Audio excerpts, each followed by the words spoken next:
जय जगन्नाथ सांग मैंने आम आलू चोखा बनवाई आलू सीझा आलू दीटा रखी पियाज दीटा कंचा लंका शुखला लंका भेसुआ पतर तेल और मिक्सचर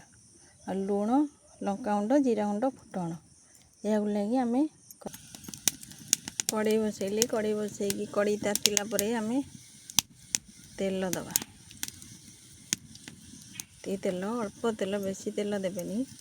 अल्प टिके फुटण पड़ सारा जीरा टिके जीरा गोटा लंका भूसंग पत्र सारापर पियाज कंचा लंका काटी रखिए सब पके देगी पियाजटा अल्प भाजी भाजी सारापर तार आलू रे लुण देकी चकुड़ देली स्वाद अनुसार लुण जीरा गुंड लंका गुंड अल्प अल्प पकईदे मुझे टमाटो कटाटा भूली जाती टमाटो ये पकईदे भाजे पियाज टमाटो सब होगला आलू चकुटी रखी पकईदे बेसी प्लेन आलू चकुटी देनी खद खद रखिए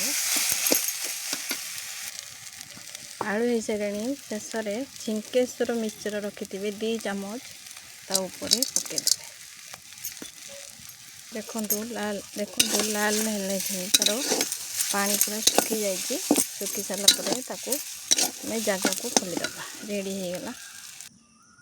देखु रेडी होगला आलू चोखा आपण खातु अन्य मानक खुआतु भल लगे गोटे लाइक करेंगे।